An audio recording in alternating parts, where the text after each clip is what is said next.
দাঁড়াও দাঁড়াও ইয়া মুহাম্মদ, আমার নয়ন ভরে তোমায় দেখব।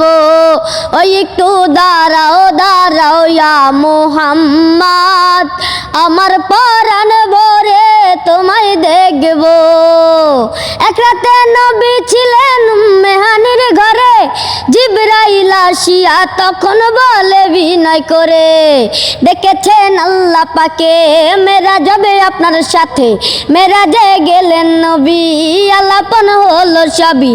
বিদায় বেলায় আল্লাহ তাআলা হলেন বেকরার, আমার আল্লাহ বলে দেখার ইশাদ মিটল না আমার। তুমি আর কিছু সময় থাকা, আমার পরাণ ভরে তোমায় দেখব। ওই একটু দাঁড়াও দাঁড়াও ইয়া মুহাম্মদ, আমার পরাণ ভরে তোমায় দেখব। ওই একটু দাঁড়াও দাঁড়াও ইয়া মুহাম্মদ, আমার নয়ন ভরে তোমায় দেখব।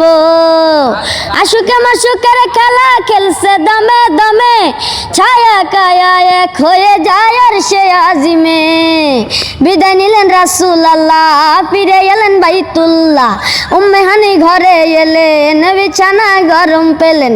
এরই মাঝে 27 বছর হইয়া গেল গত, আমার আল্লাহ বলে আমার হাবিব আমারই মতো। খোদারিস কানুরা নূর নবী, প্রেমের খেলা তোমায় নিয়ে খেলবো। ওই একটু দাঁড়াও দাঁড়াও ইয়া মুহাম্মদ, আমার নয়ন ভরে তোমায় দেখব।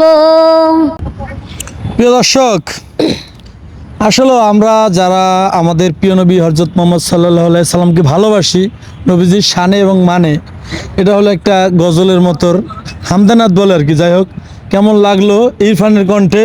ইরফান কি গজল পারো? এটাই পারো, আর কোনো গজল পারো না? তো যাই হোক, ও করলো, কেমন লাগলো অবশ্যই কমেন্ট করে জানাবেন। আর ভিডিওটা বেশি বেশি শেয়ার করে সবাইকে দেখার সুযোগ করে দেবেন। সবাই ভালো থাকবেন, সুস্থ থাকবেন, আল্লাহ হাফেজ।